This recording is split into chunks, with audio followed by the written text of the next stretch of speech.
Bem, boa tarde a todos. Queria agradecer a presença de todos vocês, especialmente dos residentes da casa, mais uma vez. Alguns informes rápidos aí durante a semana. Na próxima sexta-feira a gente vai ter a sessão de Sexta Consciência, que vai ser uma sessão da gastroenterologia, mas com tema com uma rica correlação cardiológica, que é a dor torácica de origem indeterminada. Isso, na verdade, traz alguns diagnósticos diferenciais, que para quem trabalha em sala de emergência, abordando pacientes com dor torácica, é sempre um desafio. Quando eu coordenava a emergência, eu sempre lembrava que os pacientes de 75, 80 anos que chegam à emergência com dor torácica, seguramente, além da doença arterial coronariana, que é diferente de síndrome coronariana aguda, os pacientes com doença arterial coronariana também possuem, numa alta prevalência, doença esofagiana de refluxo e doença osteoarticular, principalmente no território torocolombar. O neurótomo da doença esofagiana é praticamente o mesmo do coração, e dessa forma a mimetização do padrão álgico da doença esofagiana frequentemente complica a nossa estratégia de diagnósticos diferenciais. E para os residentes que estão chegando, os R1s, mas também para os R2, Natália está escondidinha ali atrás, mas eu estou te vendo, não raro acontece dos pacientes aqui chegarem com uma dor torácica, cumprem a sua avaliação eletrocardiográfica e de marcadores de necrose miocárdica, que com uma enorme frequência são negativos, e esses pacientes então são submetidos a uma estratificação funcional, como manda as nossas rotas de investigação diagnóstica. E não raro, os pacientes com 75, 80 anos, com dor torácica, positivam a sua cintilografia coronariana miocárdica. E aí talvez, durante todo o período que eu tive na sala de emergência, tenha sido o nosso maior desafio em relação à dor torácica, que é tentar definir se aquela dor efetivamente ela representava uma síndrome coronariana aguda, ou se na verdade era dor de alguma outra etiologia, em que o paciente, uma vez submetido a um estresse físico ou farmacológico, positivava a sua estratificação funcional, sem que na realidade houvesse essa correlação direta. Isso é um grande desafio, o mundo não tem essa resposta. É lógico que a gente tem sempre a tendência de valorizar aqueles territórios ou a quantificação isquêmica maior para poder propor uma evolução do ponto de vista de intervenção, mas esse é um grande dilema. Portanto, eu acho que a sessão de sexta-feira, que é a sessão da gastroenterologia, mas abordando a dor torácica, vai ser uma sessão de grande aprendizado para todo mundo. Então, eu convido a todos para que aqui estejam na próxima sexta-feira, de 12 às 13h30. Essa semana que passou, o Dr. Marcelo Montera, que está ali sentado, apresentou uma sessão bastante interessante. Quem estava presente teve a oportunidade, a sala estava cheia, e a gente teve a oportunidade de ver coisas bastante interessantes do ponto de vista da abordagem dos pacientes com insuficiência cardíaca.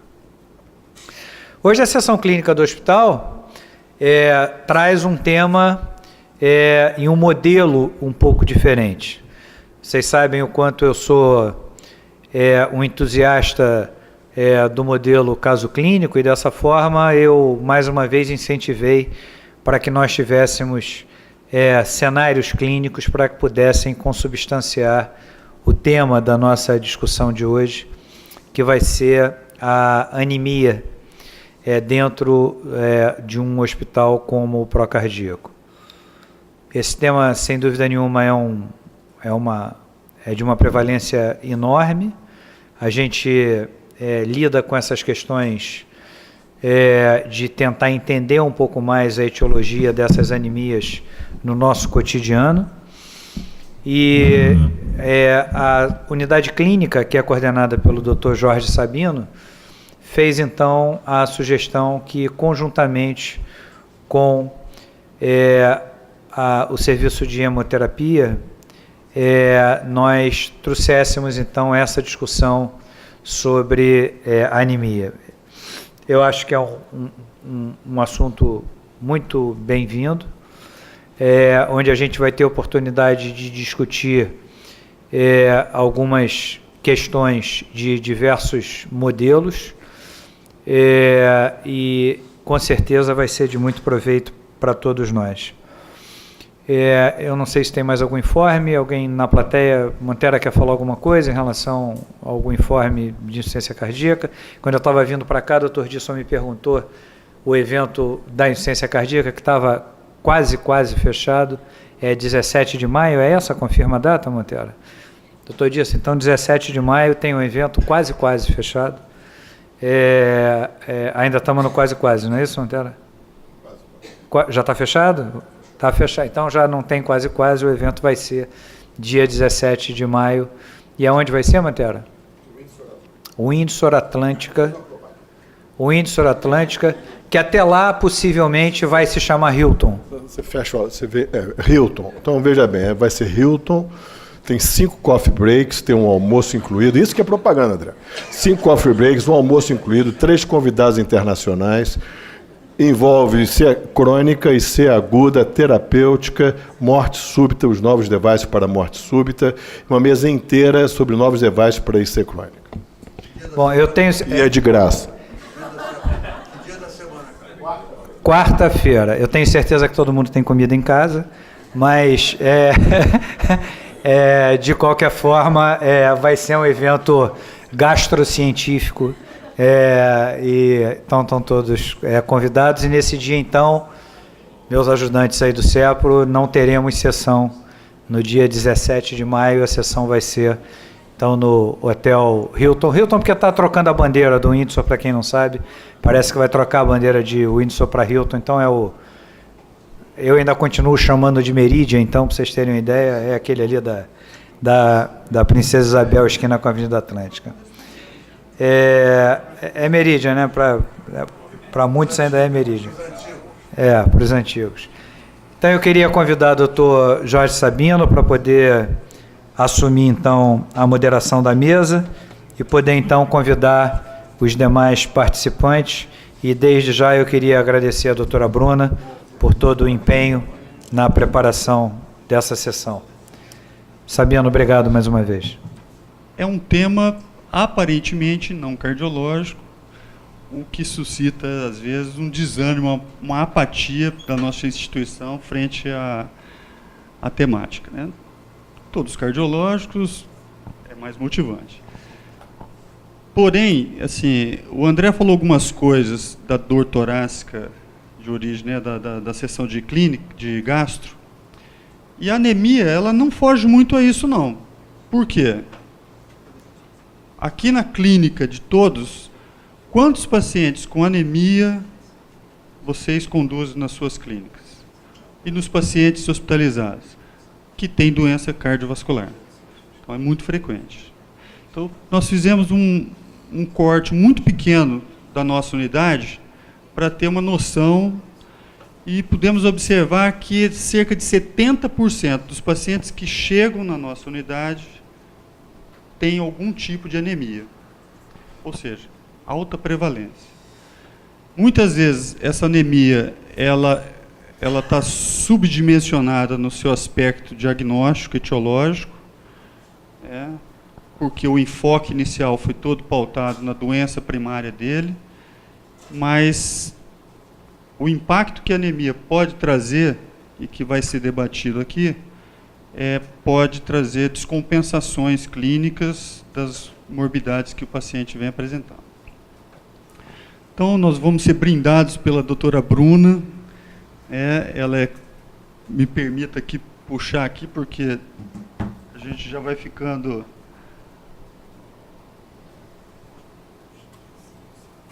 Bom, doutora Bruna, ela é hematologista do Hemocentro São Lucas e coordenadora da agência de hemotransfusão do Procardíaco e clínica do Hospital Universitário Federal de Juiz de Fora. Confirma, Bruna? Teremos como debatedores Dr. André Volchan, dispensa comentários, porém, né, doutor e coordenador do nosso CEPRO, né, abrilhantando todas as nossas sessões. Dr. Luiz Fernando Bruzzi Porto, coordenador do nosso laboratório, do DASA, do Lâmina Procardíaco. Roberto Gamaschi, ele é cardiologista, mestre e geriatra, né, compondo a nossa unidade. E Dr. Rony, que também me permita ler aqui, porque não quero falhar aqui nas suas... Hematologista do Hemocentro... Não, perdão. Hematologista, mestre e doutor pela Universidade Federal e professor associado da Faculdade Federal do Rio de Janeiro. Então, Bruna, peço a iniciação do tema. O tema, assim, a ideia, no formato como o André falou, vão ser cenários clínicos e nós vamos debater uma discussão em cima desses cenários. Aberto a todos, naturalmente, para a gente poder ir secando em cima. Vamos precisar ter um pouquinho de organização, porque é longa a apresentação, pode suscitar inúmeras discussões, então a gente vai ter que dar uma coordenada aí na evolução do tema. Bruno. Bom, primeiramente, boa tarde. Queria agradecer ao Sabino pelo convite para apresentar essa sessão. Hoje nós vamos falar sobre a avaliação da anemia no paciente hospitalizado. A anemia é a alteração hematológica mais comum vista na prática médica e no ambiente hospitalar. Além disso, ela é um poderoso preditor de mortalidade, tanto em pacientes cardiovasculares como não cardiovasculares. Saber como abordar uma anemia é fundamental para tentar diminuirmos estes, né, e outros desfechos adversos.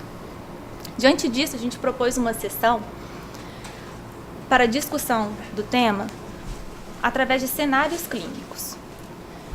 Primeiro cenário, SC, 85 anos, feminino. Foi admitida no hospital com dor precordial, dispneia aos pequenos esforços e adinamia. De comorbidade, ela era coronariopata. Estava em uso de ácido acetilsalicílico, clopidogrel, simvastatina, losartana, bisoprolol e omeprazol. Ao exame, apresentava-se emagrecida, hipocorada, 3 cruzes em 4, hipoidratada, anictérica e afebril. Aparelho cardiovascular. Ritmo cardíaco regular em 2 tempos, frequência cardíaca de 94 batimentos por minuto, pressão arterial de 90/60. Ausculta respiratória e aparelho abdominal sem alterações. Foi realizado um eletro que mostrou um discreto infra de ST em parede inferior. Apresentava ainda esses exames laboratoriais. Hemácia, 3.070.000, hemoglobina 7,4, hematócrito 23,4%, VCM 76,2%, HCM 24,1%, CHCM 30,6%, RDW 20,8%, leucócitos normais, plaquetas normais, função renal, função hepática e troponina normais. Bom, acho que a gente pode começar aqui por uma avaliação, sim, global do paciente através do André. André, qual a tua visão inicial do paciente? Eu acho que... Pode voltar um slide, por favor, Bruno? Então, é uma paciente de 85 anos e que foi admitida com quadro de dor torácica e dispneia. Ela vinha em uso de 2 antiagregantes plaquetários e beta-bloqueador.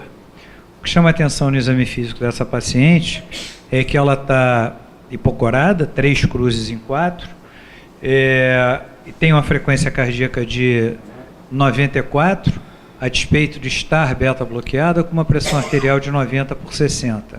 A gente não tem pressão arterial sentada em pé? Não. Não. E uma alteração eletrocardiográfica, com infra de ST. No primeiro momento, quer dizer, avaliando somente a história desse paciente, é lógico que todos nós vamos ficar tentados a fazer o diagnóstico de uma anemia secundária à hemorragia digestiva. É uma paciente que tem uso de 2 fármacos que podem fazer uma agressão de mucosa gastroduodenal. A despeito do uso de beta-bloqueador, ela está batendo a 94 e tem 90/60, mostrando, se não uma instabilidade hemodinâmica, já parâmetros hemodinâmicos que eu esperaria que estivessem um pouco melhores. E aí a gente pode começar a fazer uma diferenciação em se tratando da primeira hipótese de hemorragia digestiva, se essa seria uma hemorragia digestiva mais aguda ou uma hemorragia digestiva que houvesse uma perda mais crônica. Passa o próximo, por favor. Analisando então o laboratório, a gente observa que aquele exame físico corresponde efetivamente a um padrão hematimétrico comprometido, com 7,4 de hemoglobina, já com alguma alteração da hemoglobina corpuscular média e do volume corpuscular médio, tentando traduzir um padrão sugestivo de hipocromia e microcitose, talvez traduzindo aí uma forma não de uma perda tão aguda desse sangramento, mas talvez de alguma coisa que já pudesse estar sendo de alguma forma há algum tempo acontecendo. No restante, ela tem uma bilirrubina de 0,2, não sugerindo que possa ter um padrão hemolítico. A coagulação dela não tem nenhuma alteração que justifique um sangramento por coagulopatia. Apesar da alteração eletrocardiográfica, a troponina não traduz um padrão de necrose miocárdica. E aí eu acho que dentro desse contexto, é lógico que numa paciente de 85 anos, além do que mais chama atenção, a meu ver, que é a possibilidade de um padrão de hemorragia digestiva, a gente precisa considerar outras questões, como diminuição de ingesta e, eventualmente, aí eu falo de ingesta de ferro, e, eventualmente, alguma outra questão no que diz respeito da fabricação de hemácias, que eu acho que aos 85 anos é possível que também esteja presente, mas o padrão de história que se apresenta, o que me mostra maior relevância é a possibilidade de um sangramento digestivo. A disfunção, não tem disfunção renal também, então eu acho que, em princípio, eu ficaria por aqui. Cláudio. Boa tarde a todos. Para lembrar, tem um exame que a gente tem experiência aqui no hospital de fazer para pesquisar a causa e a localização de sangramento digestivo oculto, é a cintilografia com hemácia marcada. Na universidade tem a experiência com 2 pacientes, que os pacientes eram lá pacientes da hematologia, plaqueta de 5.000, 10.000, de difícil acesso para você fazer uma endoscopia, decisão difícil. Foi até o primeiro exame, mas normalmente a cintilografia com hemácia marcada ela é um exame feito após a investigação endoscópica. Só pacientes que estão com alto risco para fazer esse tipo de investigação você pode fazer. E aqui na emergência também do hospital, pacientes internados, a gente tem tido aí um resultado muito satisfatório. Nessa faixa etária é muito comum a displasia, né? angiodisplasia de intestino grosso, e que é vista frequentemente a colonoscopia, mas também de Delgado. E a gente já teve alguns casos, principalmente associações também com estenose aórtica na síndrome de AIDS, né, que dá aquela coagulopatia funcional. Então, é um exame que tem a sua utilização e que a gente pode lançar mão quando o caso do sangramento é de difícil localização.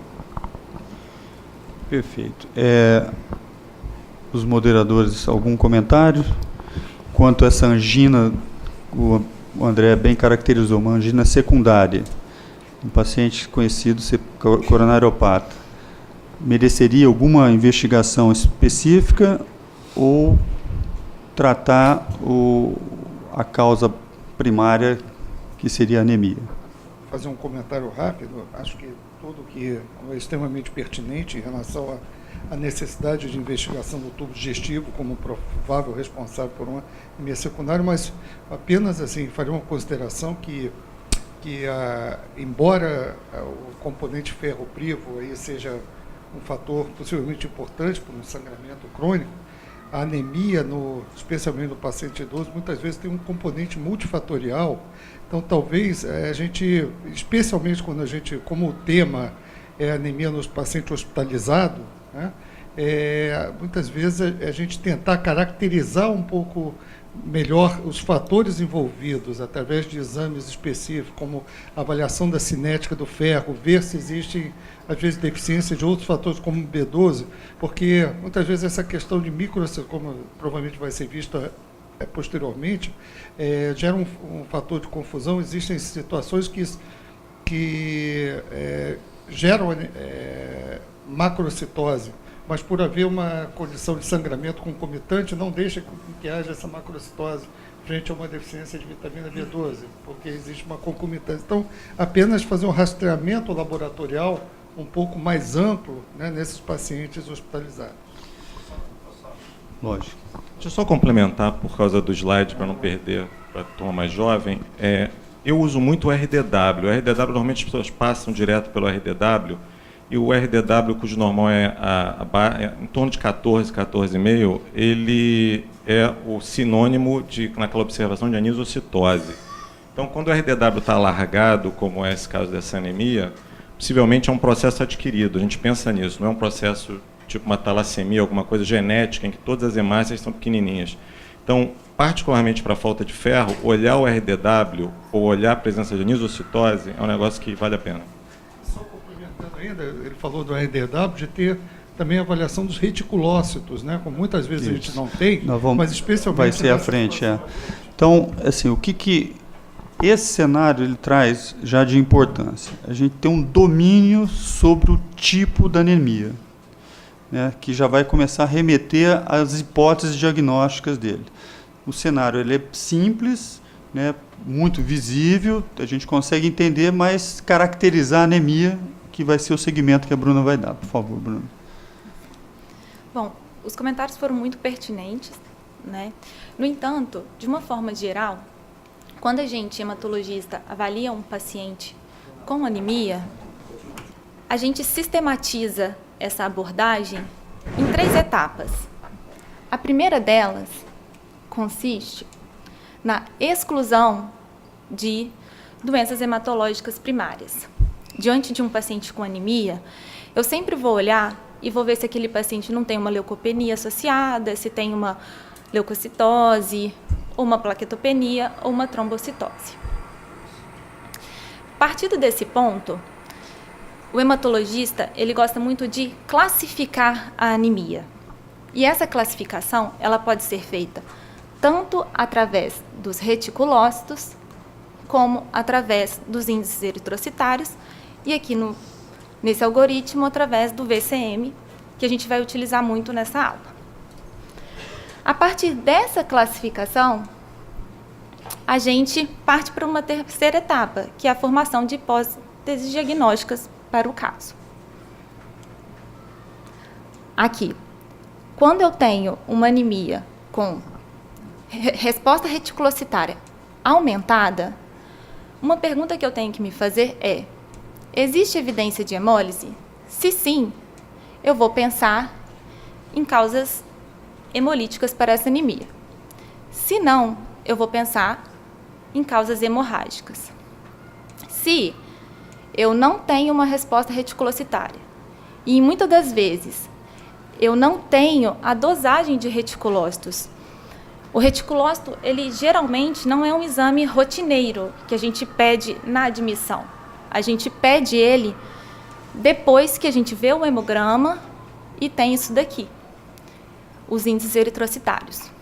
Então, se eu não tenho o valor do reticulócito, ou se eu não tenho uma resposta reticulocitária, uma forma de eu classificar essa anemia seria a partir do VCM, em que uma anemia com VCM entre 80 e 100, eu vou pensar em causas de anemia normocítica,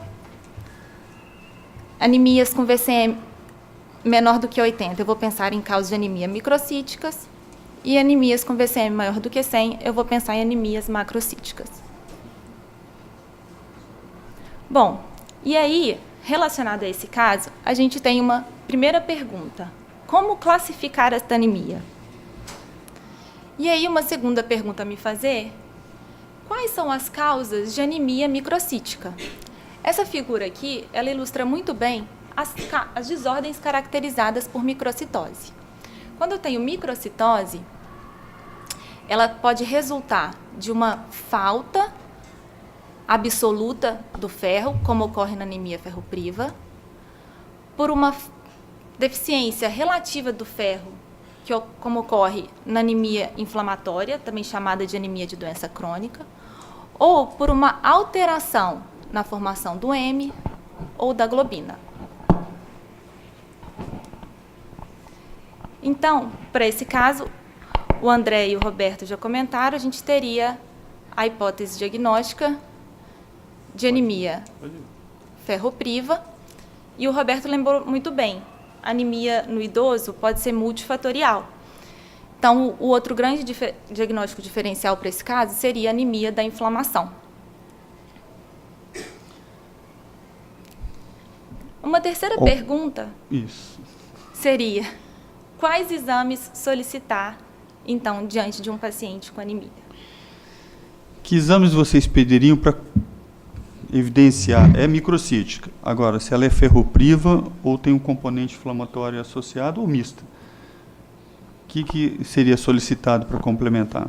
O Roberto já tinha até adiantado, é interessante, assim, em primeiro lugar, obrigado pela oportunidade.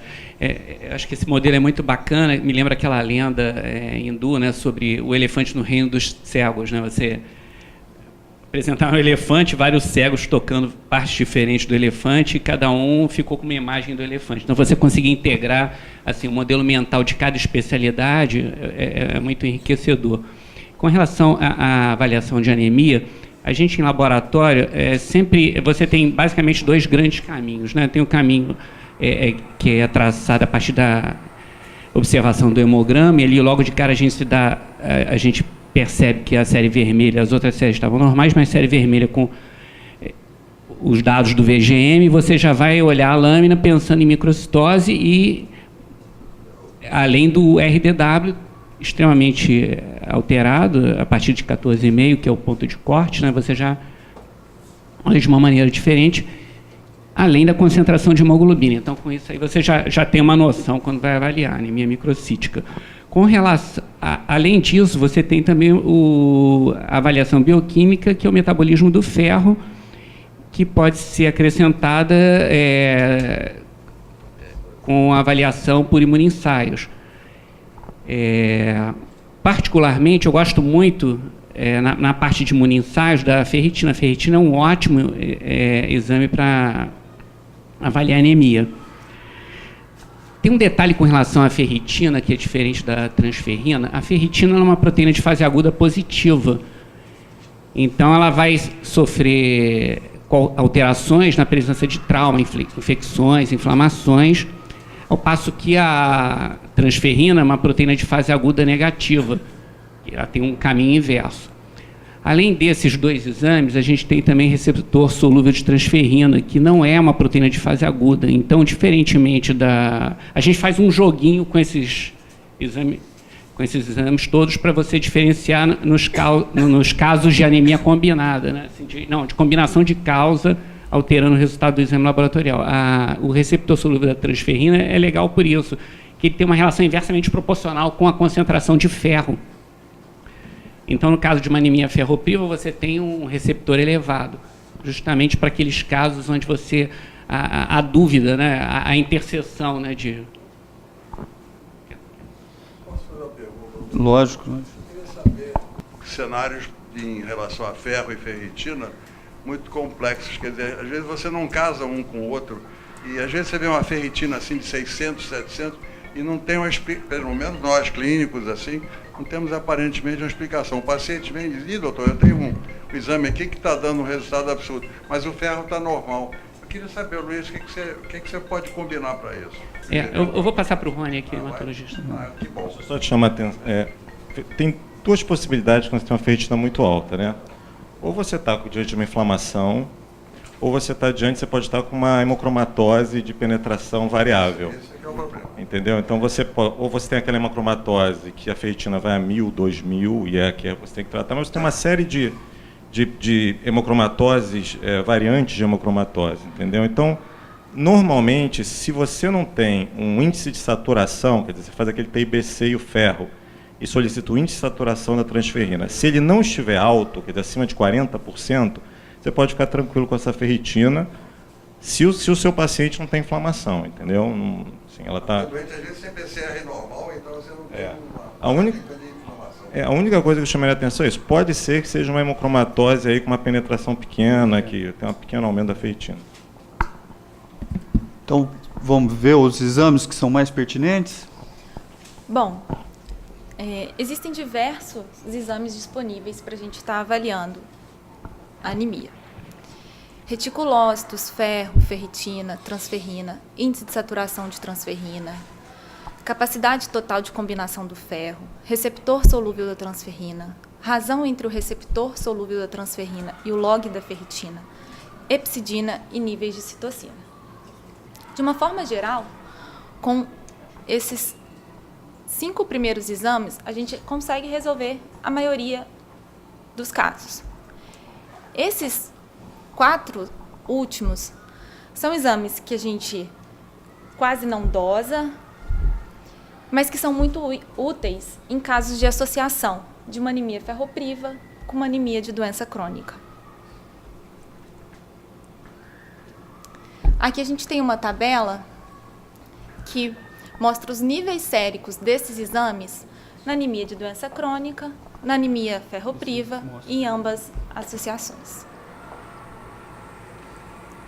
Na anemia de doença crônica, o que acontece? Eu vou ter tudo diminuído, exceto a ferritina e citocina aumentadas. Como eles mesmos disseram, a ferritina é uma proteína de fase aguda que vai estar aumentada nos processos inflamatórios. Na anemia ferropriva, como é que vão estar esses exames? Eu tenho tudo reduzido e vou ter exceto transferrina e receptor solúvel. Tem um outro exame que não está aqui, mas que é a capacidade total de combinação com ferro aumentada.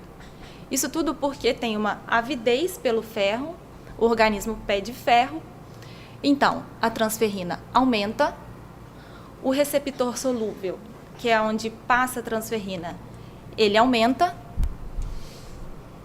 e a capacidade total de combinação do ferro, que não está descrita aqui, também aumenta. E quando a gente tem associação dessas duas causas de anemia, a gente tem um misto disso tudo. E aqui o que chama atenção é que a ferritina ela vai estar reduzida ou normal, com níveis de citocinas elevados.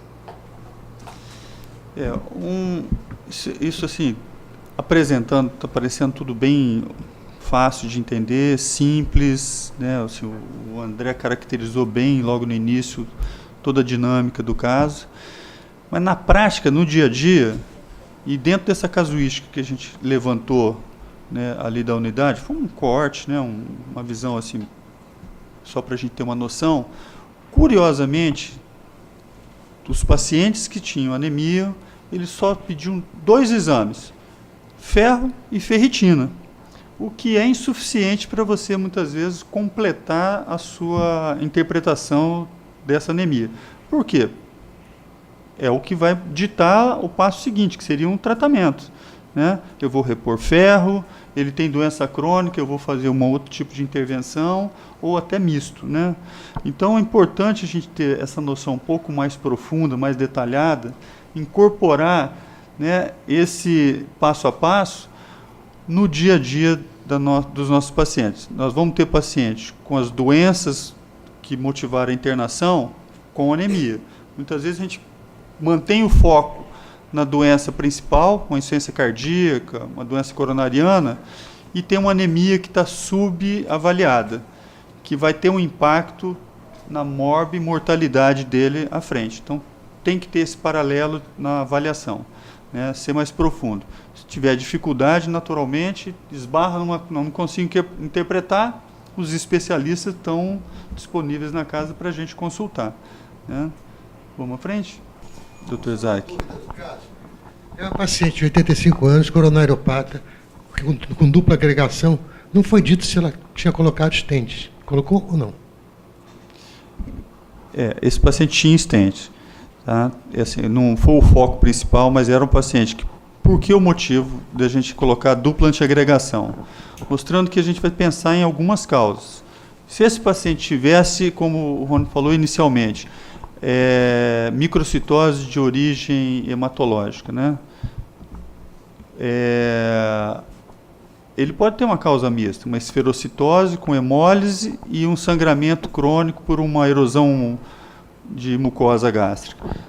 Então a gente tem que explorar muitas vezes para ter um entendimento melhor da anemia, porque às vezes a gente faz uma oferta de ferro e pode trazer até, na verdade, sobrecarga de ferro para esse paciente, né?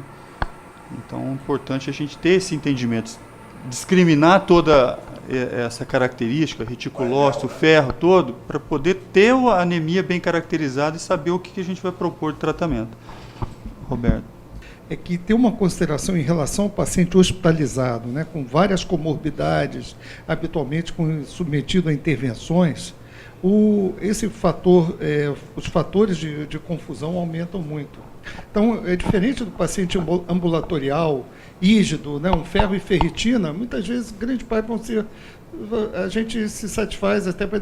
Mas, para o paciente hospitalizado, o fator, como você mesmo mencionou, a ferritina aumenta como fator de inflamação. O próprio paciente idoso, muitas vezes, tem um falso positivo de ferritina. Então, essa abertura desse leque ajuda o raciocínio a se tornar. Então, a associação do reticulócito, saber, o reticulócito aumenta, né, as 3 condições principais, né, como o sangramento digestivo, a resposta à reposição dos nutrientes. Então, de repente, o doente pode estar com o reticulócito aumentado frente ao sangramento, mas ele podia estar vindo em reposição de uma B12 por outro motivo, que já é um fator de aumento. Então, a soma de ter todos esses fatores em conjunto ajuda muito a solucionar isso como causa, né?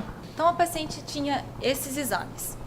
Reticulócito de 3%, reticulócitos absolutos de 92.000, ferro sérico de 15, transferrina 401, índice de saturação de transferrina 6,1, ferritina 15,5 e capacidade total de combinação do ferro 464.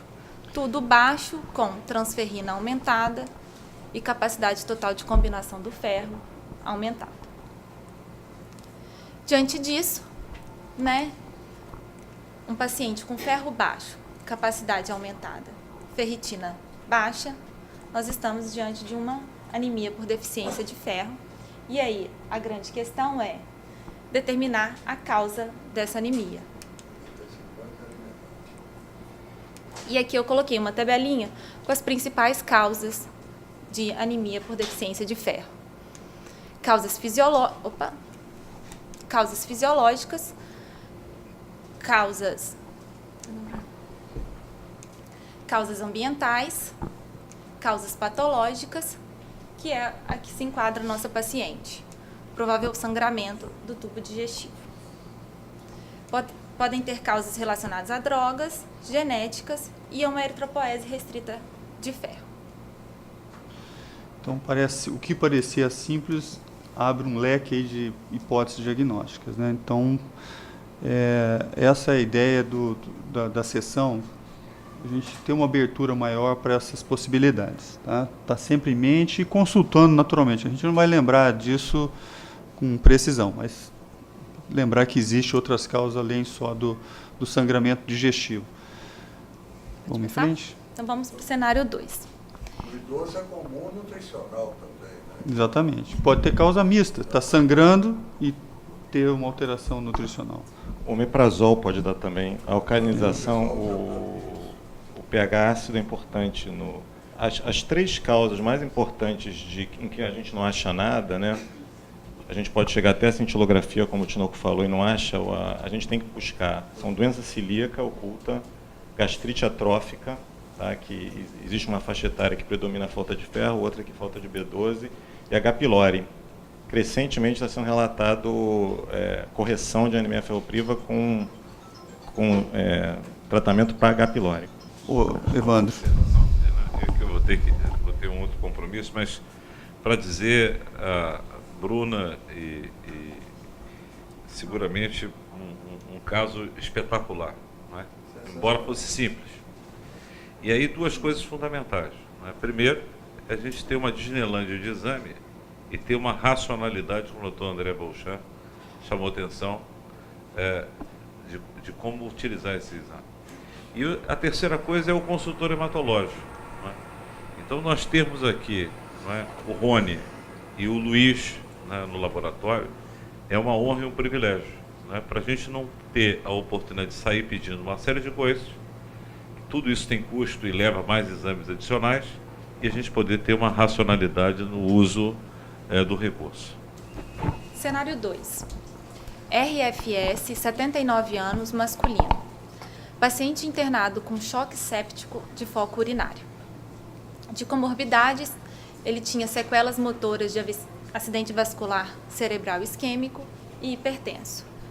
Estava em uso de ácido acetil salicílico, simvastatina, losartana e omeprazol. Ao exame apresentava-se emagrecido, acamado, hipocorado 1 cruz em 4, hidratado, anictérico e afebril. Aparelho cardiovascular, ritmo cardíaco regular em 2 tempos, frequência cardíaca de 120 batimentos por minuto, pressão arterial 70/40. Aparelho respiratório, murmúrio vesicular preservado, sem ruídos adventícios, frequência respiratória de 22 incursões por minuto, saturação de oxigênio de 93% em ar ambiente.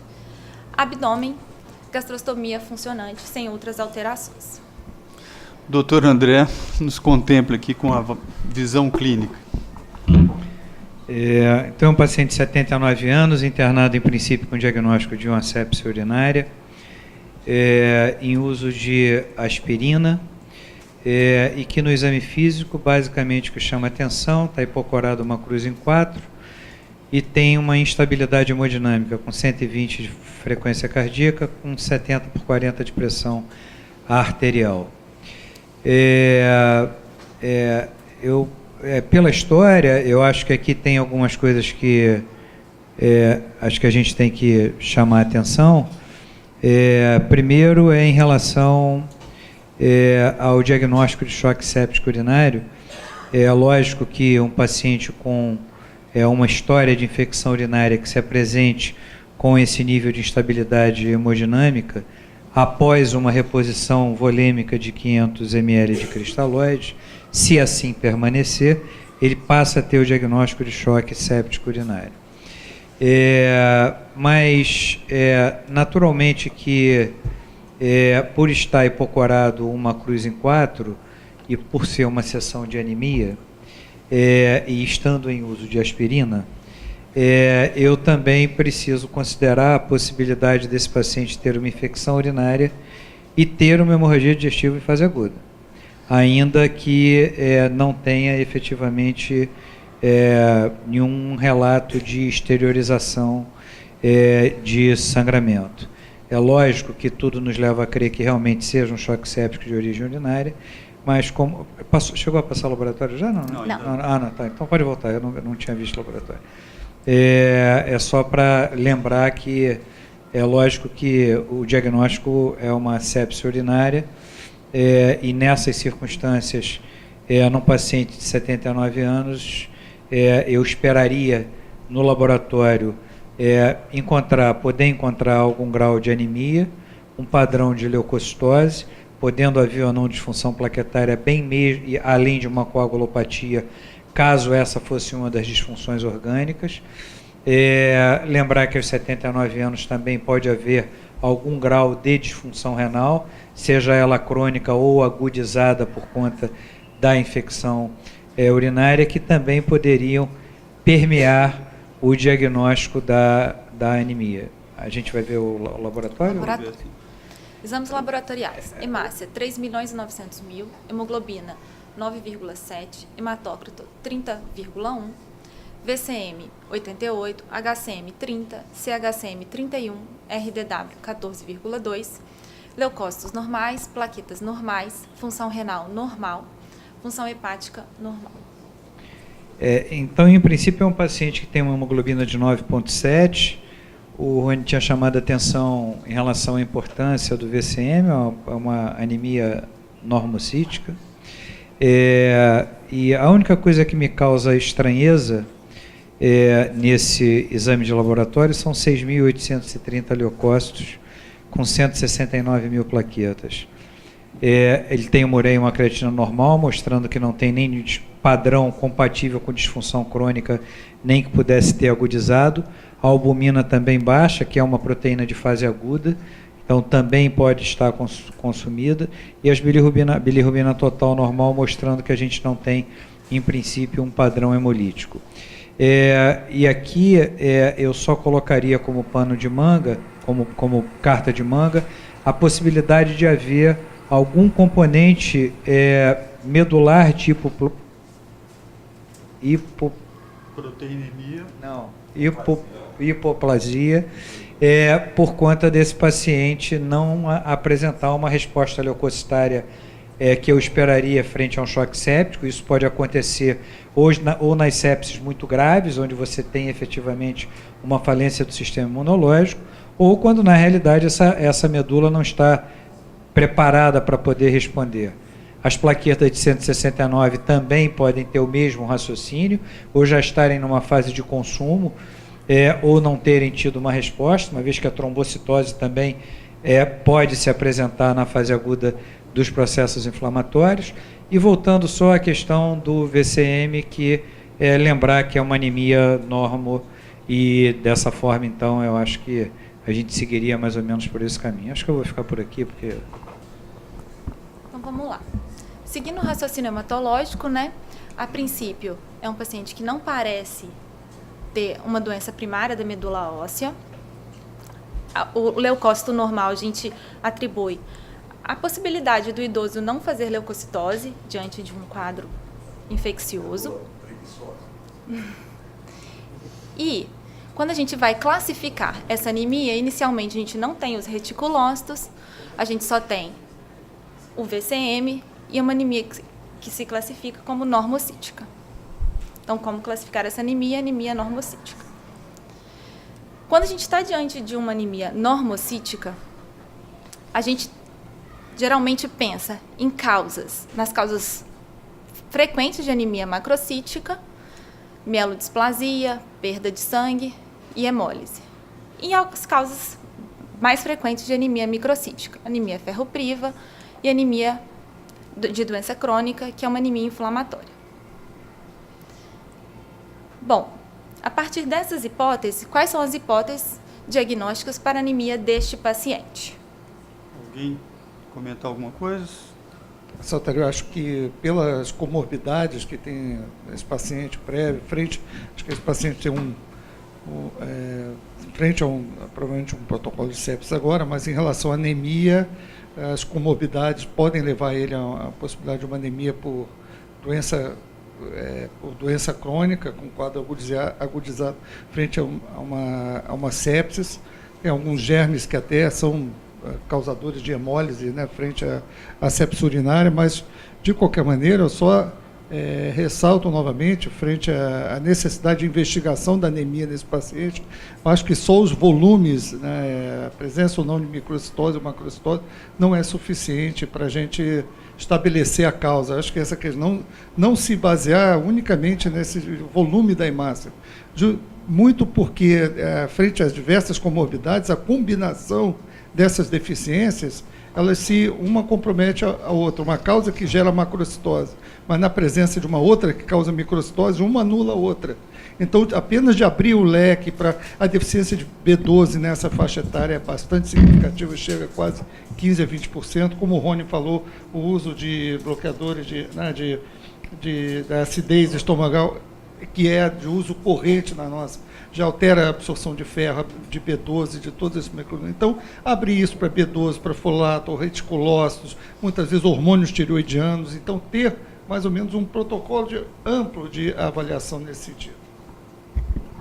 Deixa eu só para não perder o ensejo, nunca esquecer, a anemia normocítica, do ponto de vista do hematologista, é provavelmente o pior problema que a gente enfrenta para diagnóstico. Tá? E só não esquecer, não é o caso, mas nunca esquecer, insuficiência renal, um clearance abaixo de 60 ml por minuto já diminui a secreção de eritropoetina, então pode ser causa de anemia, então não precisa estar com aquela creatina muito elevada. Tá? E na prática usual, o mieloma múltiplo. Tá?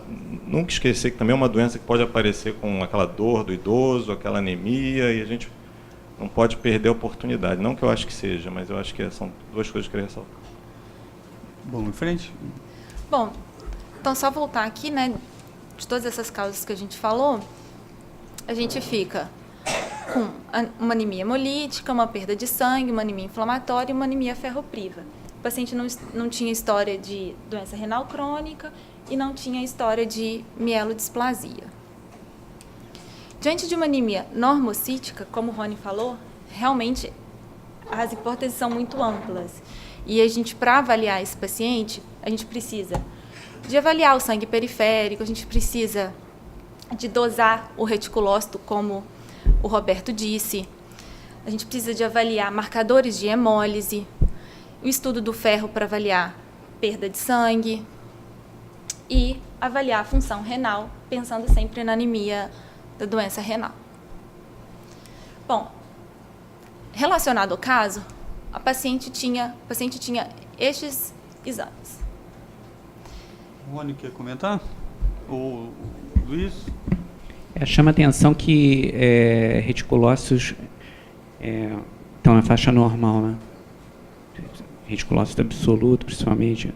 O ferro baixo, transferrina também normal. O índice de saturação, a ferritina elevada. Bem como a capacidade total de saturação do ferro sérico. A ferritina, como a gente isso assim, a princípio aponta para uma causa combinada, né? Que, como eu tinha falado anteriormente, a ferritina, embora seja um teste muito sensível, às vezes você não tem alteração nem no hemograma, nem na cinética do ferro. Ele é sensível até para diagnóstico de anemia, mas nesses casos você pode, como é uma proteína de fase aguda positiva, você pode ter um resultado elevado e decorrente de doença inflamatória, doença infecciosa, enfim, neoplasia e outras causas. Né? Aí começa a complicar, né, a interpretação, né? 819 não é muito elevado? Não, é extremamente, bem alto, bem alto. Então, ele é um paciente que entra com uma sepsis urinária. Então, já é uma proteína de fase aguda. Eu tinha falado antes, ferro normal. Uma pergunta, Rony, você esperaria esse nível de ferritina no paciente com sepsis? Sim, quer dizer, esse exame ele é característico de anemia de doença crônica, de cima a baixo, né? A gente tem que lembrar que esse paciente também tinha uma gastrostomia também, que não foi comentado, eu não sei exatamente qual a origem, uma albumina baixa, é um paciente que tem, ou é cronicamente desnutrido, tem um perfil crônico aí, né? Então, ferro diminuído, saturação diminuída é perfil de doença crônica, né? Lembrar que vamos dizer, evolutivamente, a anemia de doença crônica tem a ver com aquele paradigma de que o ferro, a infecção poderia ter um desfecho melhor com baixo ferro, né? É um mecanismo que o corpo tranca o ferro.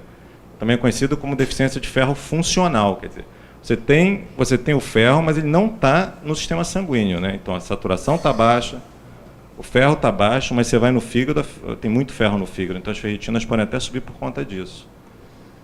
Então, totalmente compatível. Com a doença crônica, né? Sim.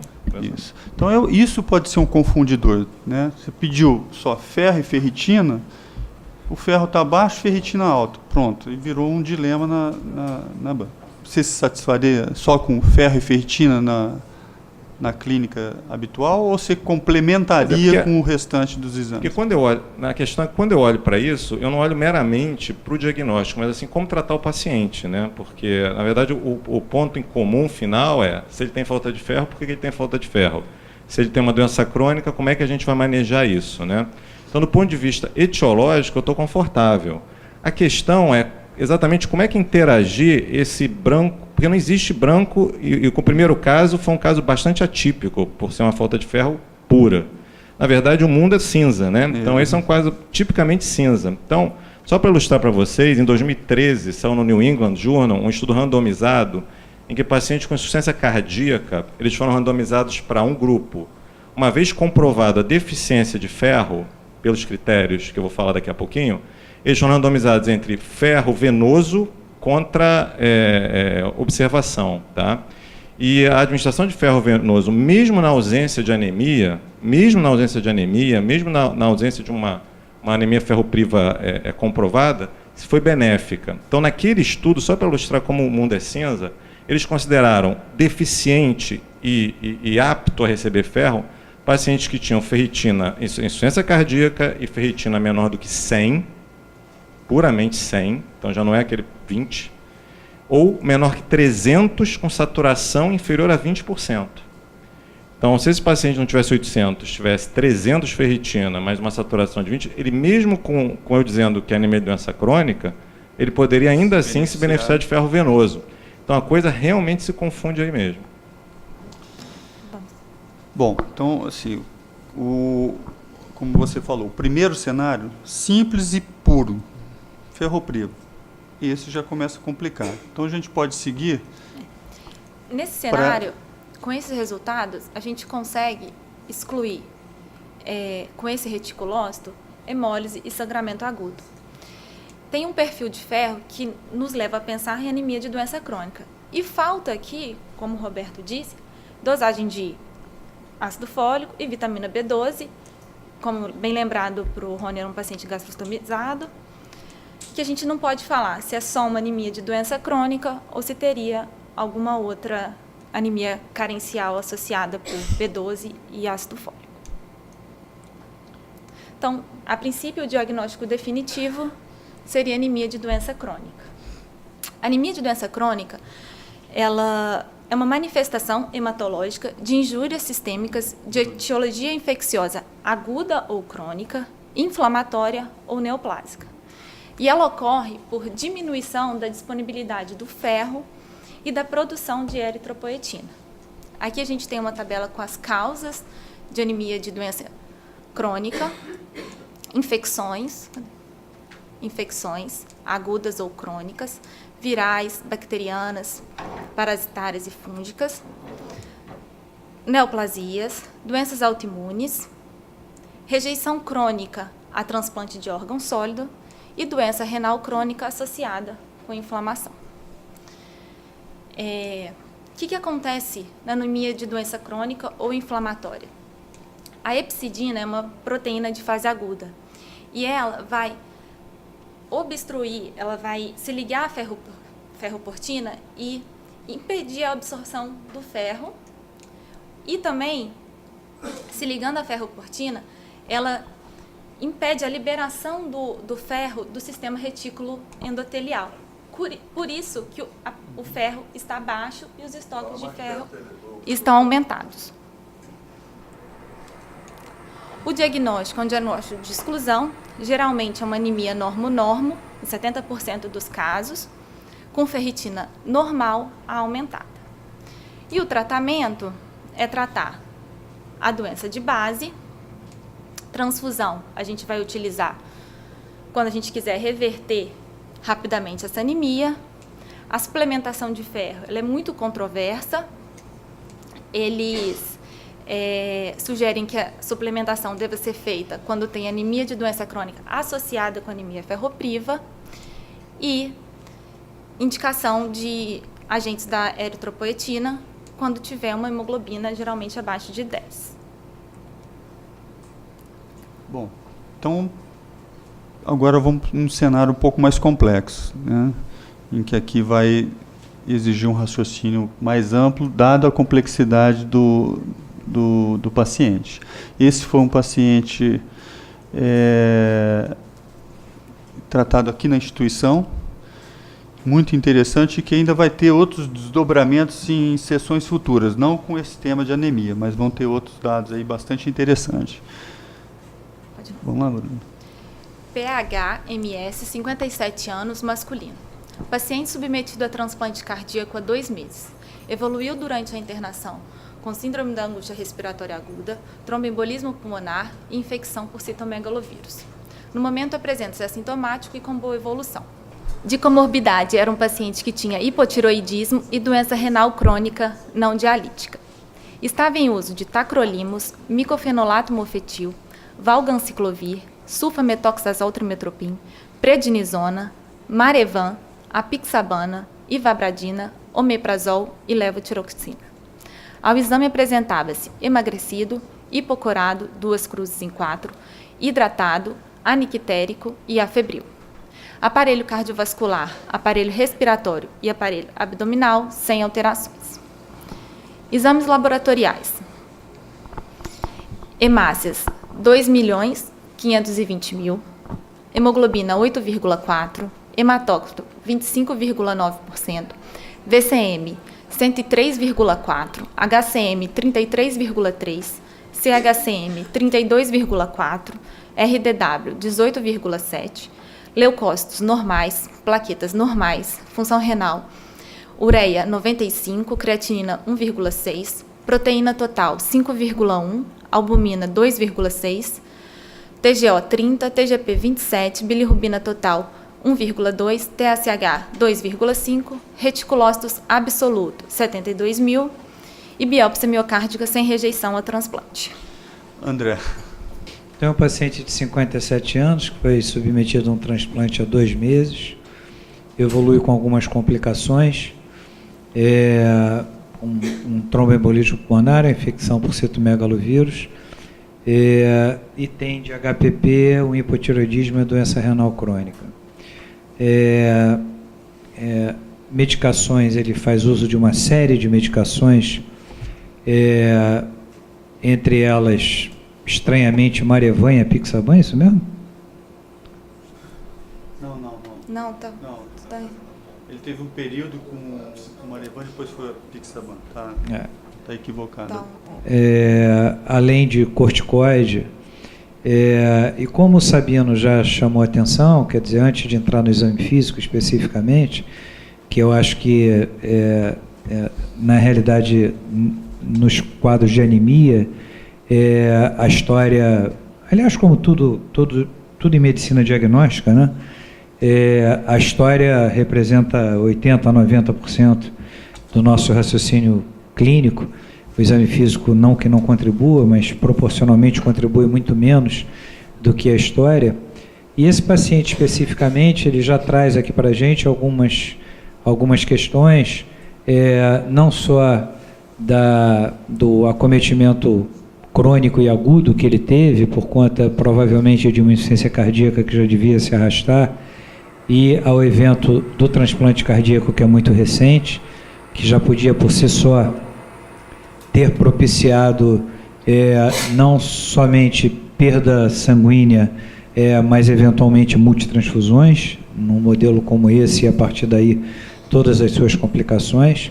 A doença renal crônica, que apesar de não dialítica, o Rony já tinha chamado a atenção que clearance menores do que 50 já seria suficiente para poder provocar uma redução da eritropoetina e dessa forma contribuir para o processo anêmico desse paciente.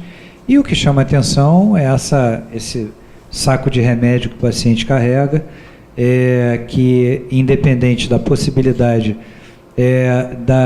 dos sangramentos causados pelos anticoagulantes associados aí ainda mais ao uso do corticoide, a possibilidade de poder haver algum tipo de comprometimento medular, modelo hipoplasia induzido por medicação. O exame físico, como eu tinha chamado a atenção, quer dizer, ele acrescenta só que o paciente está hipocorado, 2 cruzes em 4, e aí eu acho que está dentro do contexto, e estar anictérico também já eventualmente pode me facilitar em princípio, afastar algum processo hemolítico que possa ser causado pelo quadro acima descrito. Passo próximo, por favor. Quando a gente avalia, então, esse perfil laboratorial, o que chama a atenção mais uma vez, um VCM aí de 103, caracterizando desta feita uma macrocitose, e aí sempre que a gente vem, macrocitose sempre prova de residência, né, de ácido fólico e vitamina B12, as coisas que vêm logo na cabeça, mas a gente sabe que não se resume à deficiência de ácido fólico e vitamina B12, a gente tem um outro número de causas, e das que foram faladas anteriormente, me parece que a questão medular, da hipoplasia medular, talvez seja uma das que talvez chame mais atenção, apesar de eu não conseguir descartar a contribuição multifatorial dessa anemia, e aqui, mais uma vez, 1,6 de creatinina, eu acho que a questão renal pode estar contribuindo, e aqui uma bilirrubina de 1,2, que a gente não sabe exatamente o que tem de indireta, o que tem de direta nessa bilirrubina, mas poderia ou não ter aí um componente hemolítico. Eu queria ficar por aqui, porque eu acho que tem mais coisa para o pessoal comentar, eu não quero também ficar me estendendo, não. Eu só queria chamar a atenção para um detalhe que talvez ao longo da apresentação passa despercebido. Mas como o raciocínio começa a se tornar mais claro, entendendo todos esses mecanismos, né, da classificação das anemias, e diante de um cenário mais complexo de todos, consegue-se ter um raciocínio mais lógico e sensato, até mesclando causas, né, múltiplas, doença inflamatória, carenciais, como o André falou, ou outras relacionadas à medula, enfim, né. Então, Rony quer comentar alguma coisa sobre o hemograma? Roberto? Só fazer um comentário, lembrando a possibilidade multifatorial. Lembrar que o hipotiroidismo é uma causa de macrocitose, né, de anemia é um paciente hipotiroideu, né, os reticulócitos nessa faixa normal tornam improváveis a probabilidade de se tratar de hemólise, e frente à doença renal crônica, a forte possibilidade de estar associada a ser uma das causas, mas a necessidade de ter uma dosagem de B12 e ácido fólico como uma outra causa que pode estar associada à doença renal crônica. Complementando, assim, né, em relação, volta só o cenário.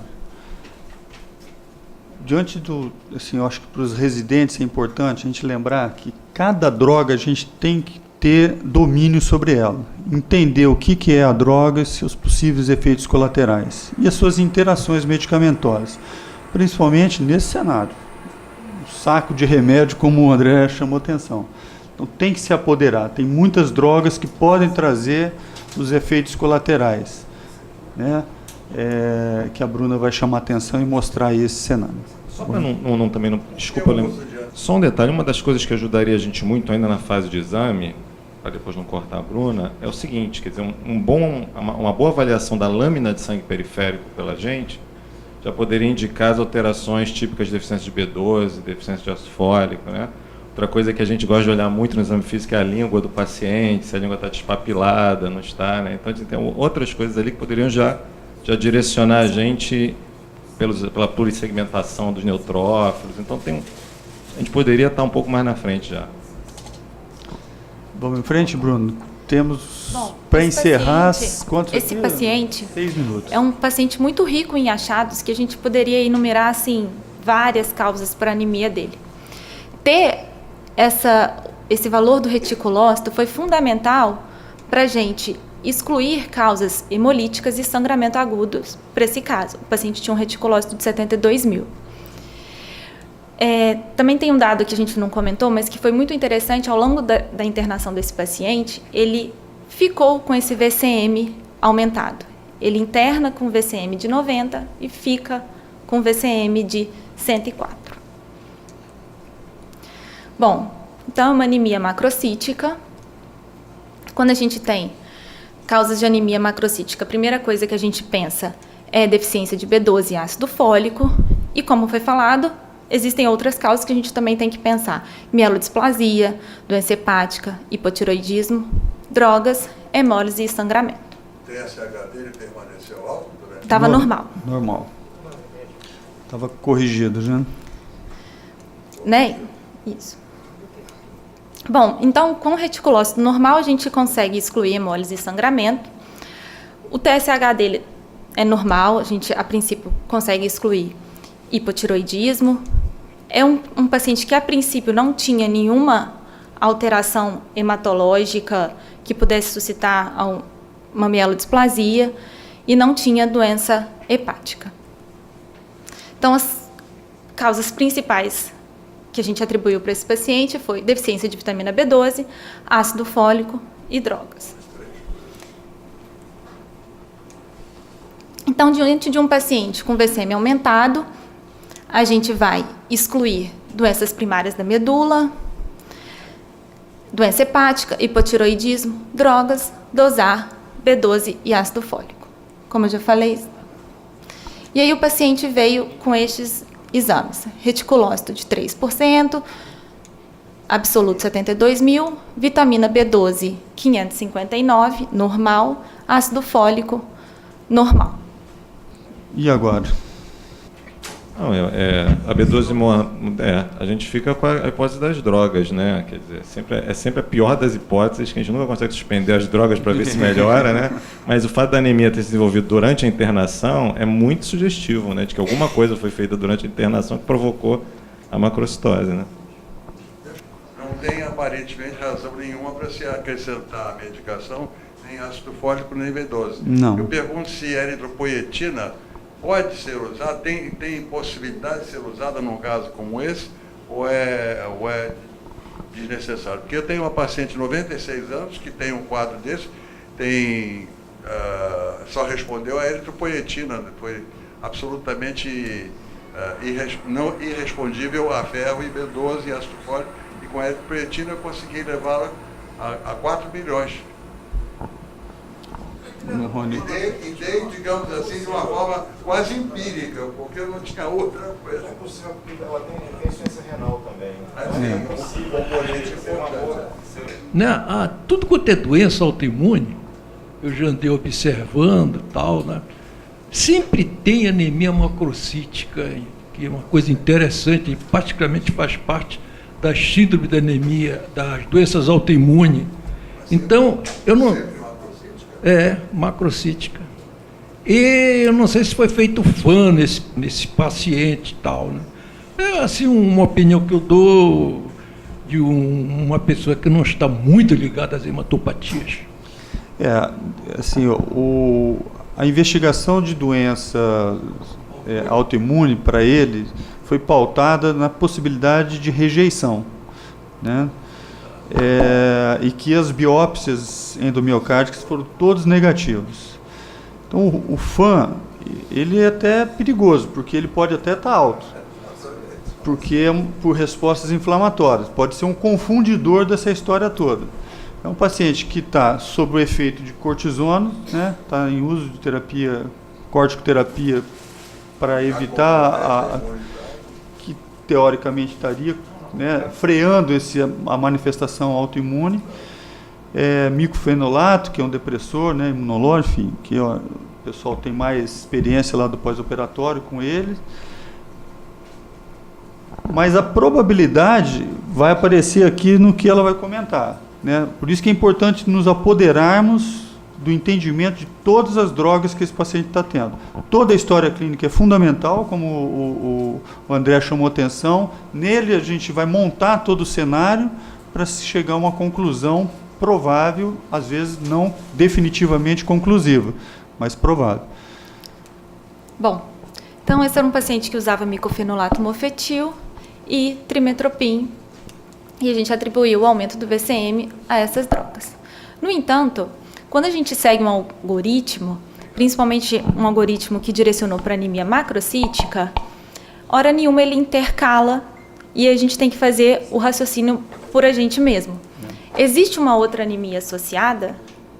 Bom acelerar. É um paciente, foi feito estudo do ferro, o paciente tinha ferro baixo, transferrina normal, índice de saturação normal, ferritina aumentada, TBIC, capacidade total de combinação do ferro, baixa. Não dá para a gente afastar a anemia de doença crônica. Com isso, para terminar, é o que eu falei. A gente pode até seguir algoritmos, mas uma outra forma da gente abordar anemia nos pacientes é sempre se perguntando: esse paciente está sangrando? Existe evidência de aumento da destruição de hemácias? Existe alguma anemia carencial, deficiência de ferro? Se sim, por quê? O paciente é deficiente em folato ou vitamina B12? Se sim, por quê? A medula óssea está suprimida? Se sim, por quê? É isso.